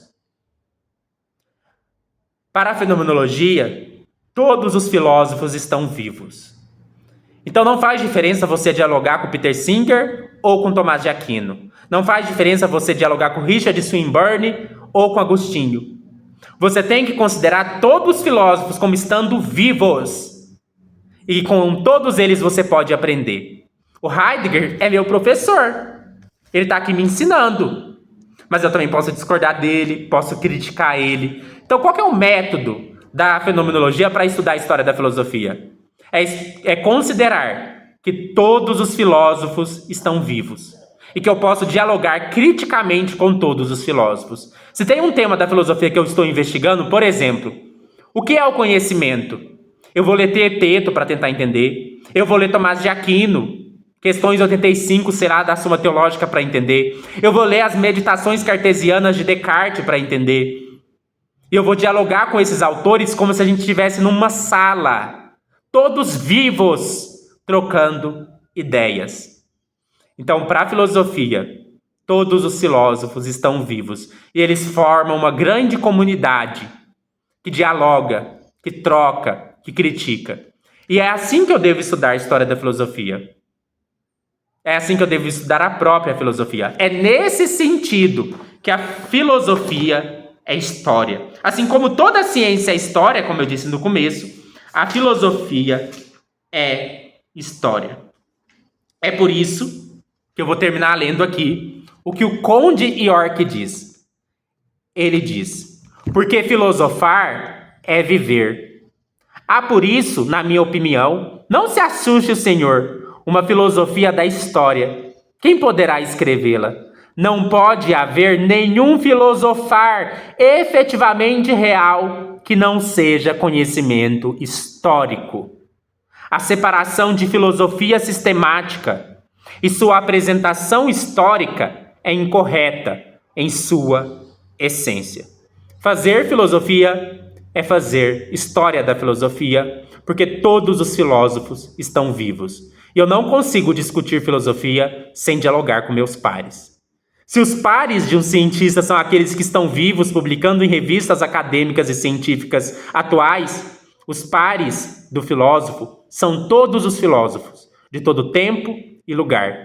E esses pares epistêmicos estão como que todos vivos. Encarnados em livros, é verdade, mas todos eles vivem. E eu devo estudar os filósofos, dialogar, confrontar, sintetizar, colocar eles para discutir e até extrair de seu pensamento consequências que nem eles foram capazes de antever, ou que até poderia contradizer o que eles explicitamente pensam. Não há filosofia sem história. Na verdade, fazer filosofia é história. Fazer ciência é história. Nesse sentido amplo que eu falei aqui. Espero que vocês tenham gostado deste vídeo. Como eu disse, se inscrevam no canal, deixem o seu like, compartilhem o vídeo com quem possa se interessar, considere tornar-se membro para receber vídeos exclusivos. E na descrição do meu vídeo tem uma chave Pix, para que você possa fazer uma doação de qualquer valor em agradecimento por este vídeo. E até mais.